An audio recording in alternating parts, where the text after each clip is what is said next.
comment faire pour utiliser un patron imprimé, un patron PDF, un patron digital, un patron qu'on trouve sur Internet finalement. Donc, voici. Alors, pour faire sa démonstration-là, je suis allée sur le site web de Ellie Mac, qui est une des compagnies de patrons PDF les plus connues. Donc, on voit ici en haut Ellie et Mac. Alors, j'ai fait déjà l'achat, il y a de cela plusieurs années même, le Tuesday Hoodie Pattern, qui est un chandail à manches longues avec un capuchon que moi j'aime beaucoup. Donc, pour hommes. Donc, on voit ici mon achat. Alors, je clique sur mon achat.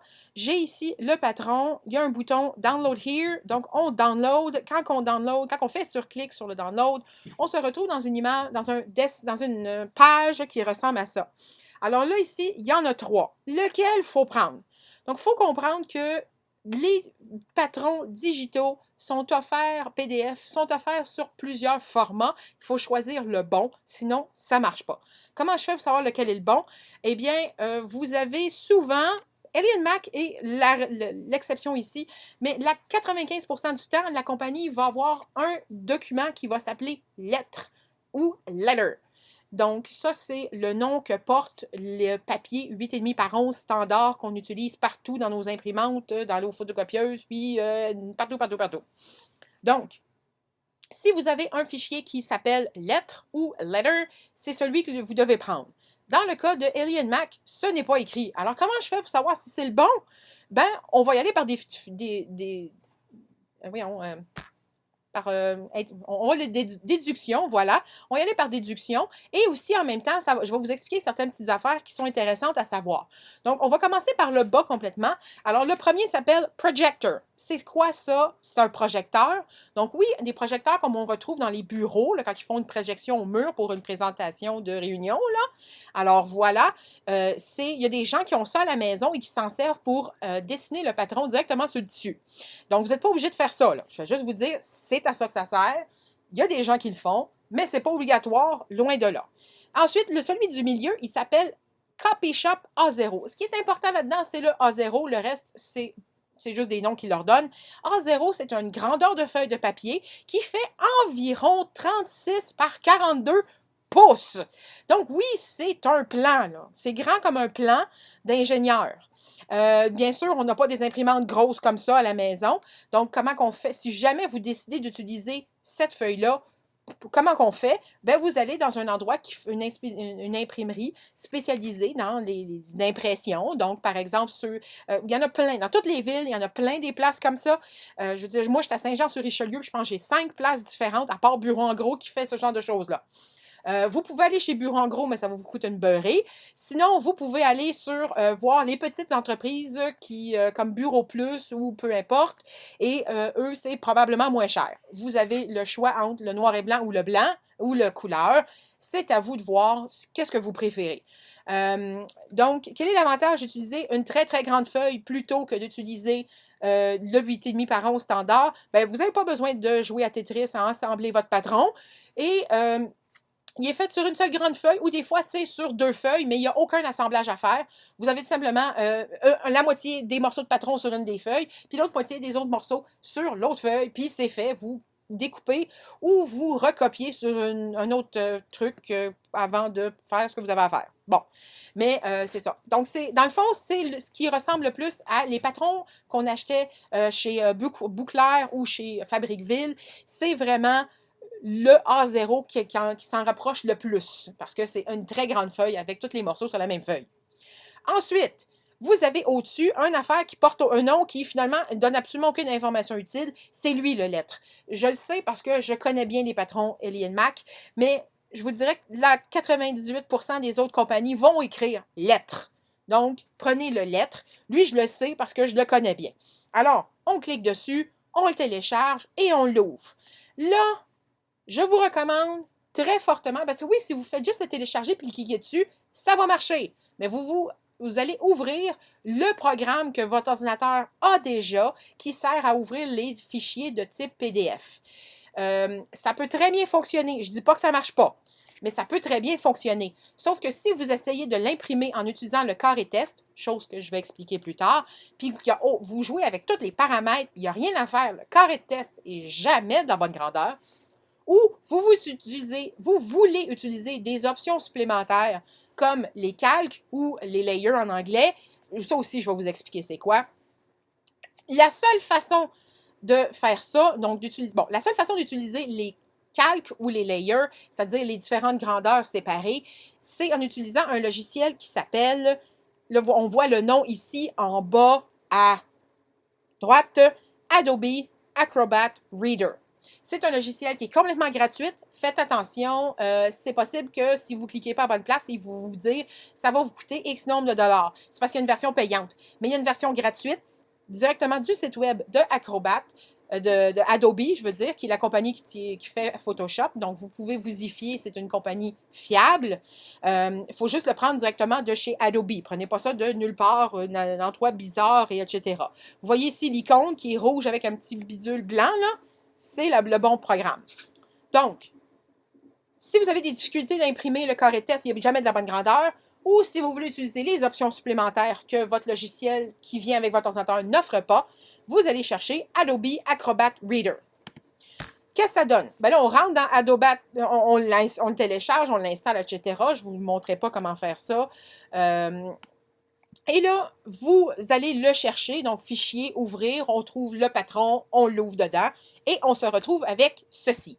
Donc, que vous utilisiez le logiciel qui vient avec votre ordinateur ou que vous utilisiez Acrobat, l'un comme l'autre, vous allez vous retrouver avec ce que vous voyez en ce moment, c'est-à-dire la première page du patron.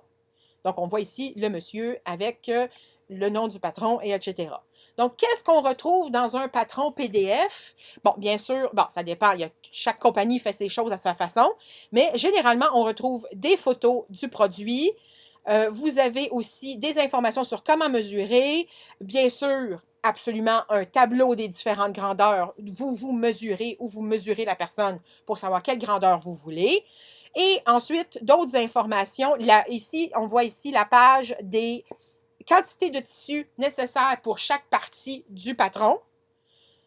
Ensuite, encore des informations, encore des informations. Maintenant, ça ici, c'est les instructions. Et ce que je trouve, que j'aime, la plupart des compagnies de patrons PDF, c'est que les instructions sont beaucoup plus claires que les patrons papier, que moi, je mets toujours en train de me battre avec parce que je trouve que c'est jamais assez clair. Là, je trouve qu'il y a des photos en couleur, il y a du texte plus clair, donc c'est vraiment mieux. Donc, vous avez les instructions. Les instructions ne sont pas toujours là. Des fois, les instructions, ça va être un PDF à part. Vous avez le lettre et vous avez l'instruction dans deux fichiers séparés. Des fois, ils sont ensemble. Ça dépend de la compagnie. Bon, Alien Mac, ils mettent ça dans le lettre. Alors, encore des instructions, des instructions, des instructions. Et finalement, on est rendu au patron. Donc, si vous regardez ici, vous avez dans la partie plus à gauche, 4 cm par 4 cm ou 1 pouce par 1 pouce. Qu'est-ce que c'est ça? Ça, c'est le carré de test. Alors, si vous faites imprimer, alors ici, je vais faire imprimer. Là, vous avez tout actuel ou page. Bon, je ne sais pas, ça dépend de votre logiciel que vous utilisez. Si vous utilisez Acrobat, vous prenez actuel, puis vous imprimez juste la page 1. Pourquoi juste la page 1 du patron? Pour tester le carré test. Vous imprimez ça dans votre imprimante, vous prenez une règle, pas un galon, parce que les galons, des fois, ils s'usent, ils s'étirent, peu importe. Prenez une règle et mesurez votre carré test. S'il arrive exactement pile poil à 1 pouce ou 4 cm, c'est que vous avez bien imprimé, vous avez réussi, vous pouvez imprimer le reste. Excusez-moi. Si ça ne fonctionne pas, les dimensions ne sont pas bonnes, le carré est trop petit, le carré est trop grand, là, il faut jouer avec les paramètres. Je vais vous montrer ça. Donc là, ici, vous voyez, on a en dessous de page imprimée, là, ici, en dessous, on a dimension. Alors, vous avez taille réelle et échelle personnalisée. Donc, essayez les deux. Échelle personnalisée, mettez 100%. Essayez-le. Puis vous pouvez même, des fois, j'ai déjà vu du monde qui font des tests, voir si je mets 101%, est-ce que je vais arriver plus à mon carré test? Faites le test, si ça ne fonctionne pas, là. Mais faites toujours attention de n'imprimer que la page 1, parce que sinon, vous allez retrouver 80 quelques pages de documents à imprimer avec de l'encre couleur. C'est une grosse dépense pour rien. Donc, disons que vous avez placé vos paramètres comme du monde, le carré test est numéro 1. Yay! Qu'est-ce que je fais maintenant? Donc, là, vous allez ici, dans la section page imprimée, et au lieu de choisir, excusez-moi, au lieu de choisir actuel, on va prendre page, mais là, on ne veut pas prendre 1 à 52. Là. Je ne veux pas imprimer les 52 pages au complet parce que je vais imprimer les instructions, toutes les photos. Ça va consommer beaucoup d'encre. Si vous voulez quand même imprimer les instructions, allez-y. Je ne vous dis pas de ne pas le faire, mais je vous dis, vous n'êtes pas obligé. Moi, personnellement, je ne les imprime pas. Je garde mon ordinateur à côté de moi et je les lis à mesure sur l'ordinateur. Ben, j'ai un laptop, hein, ça me permet de promener mon laptop, mon ordinateur. Donc, alors, à la place, si vous voyez ici, un des autres avantages de Acrobat, c'est que si vous regardez un petit peu à gauche, on voit la photo de la première page. Alors, je vais faire la flèche jusqu'à temps que j'arrive à la première page de mon patron, qui est facile à reconnaître. Et voilà, c'est écrit 1 en plus. Donc, je suis sur la première page. Et là, si vous regardez en dessous, ça dit page 29 de 52. Je suis à la page 29. Alors, ici, dans page, j'enlève le 1 et je mets 29. Là, je vais faire la flèche encore. Et là, il redimensionne la barre avec les flèches pour afficher que 29 à 52. Donc, je vais aller à l'autre bout, voir ce que ça donne. 22, 23, parfait. Le patron est là au complet. Je peux imprimer, il va imprimer que le patron.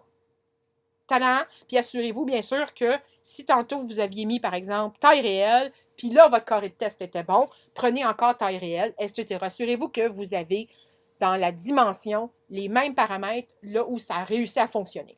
Au pire, écrivez-les, les bons paramètres. Voilà. Là, je vous dis tout de suite, un petit truc important, mais qui s'applique seulement si vous avez une imprimante Hewlett-Packard ou HP. Parfois, les imprimantes HP, le patron, quand vous l'imprimez, il est croche. Là, vous faites comme, ben voyons donc, les lignes sont même pas droites. C'est un problème spécifiquement aux imprimantes HP. Donc, si vous avez une Brother ou pour n'importe quelle autre marque, oubliez ce que je suis en train de dire parce que ça ne vous concerne pas. Vous allez dans les options suivantes et vous laissez l'imprimante... Non, excusez. Ah oui, ici. Imprimer comme image. Faites ça si vous avez une HP, puis ça sort tout croche.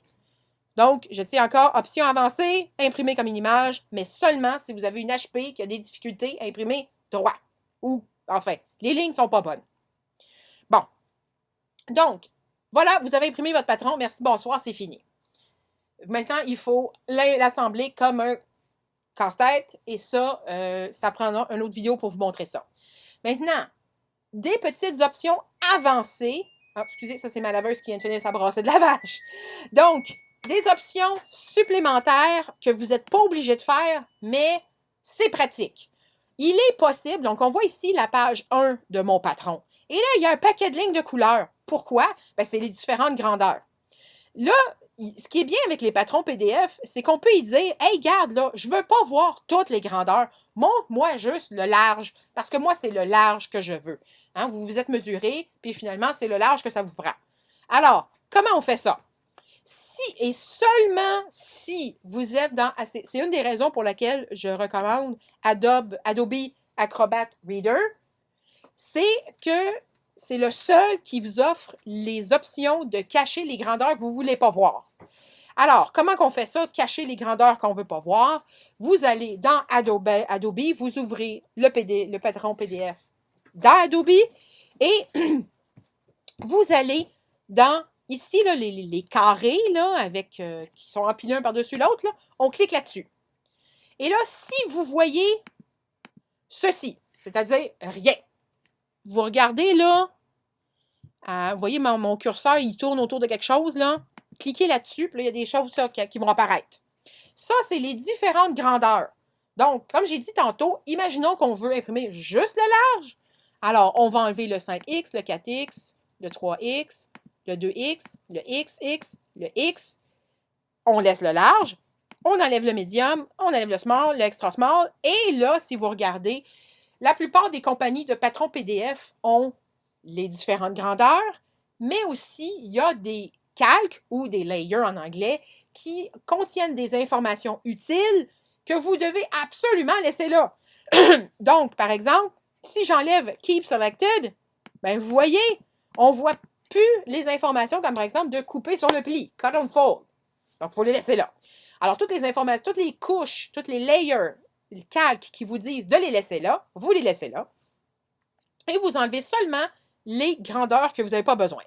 Mais ça, comme ce que je vous montre là en ce moment, c'est 100% optionnel. Vous pouvez imprimer votre patron avec toutes les grandeurs. C'est pas grave. Ça fait vraiment aucune différence. C'est juste que quand vous êtes plus à l'aise avec les patrons, puis là, vous dites, ben moi, finalement, je veux juste le large. Hein? Je veux pas les autres. Alors, ça, c'est comme ça qu'on fait. Bon.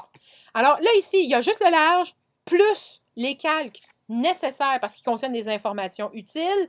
Et là, quand je vais l'imprimer, je vais avoir que les lignes du large. Je n'aurai aucune autre ligne, ce qui peut enlever un peu de confusion. Voilà. Alors là, maintenant, comment l'assemblage se fait, ça va être une autre vidéo.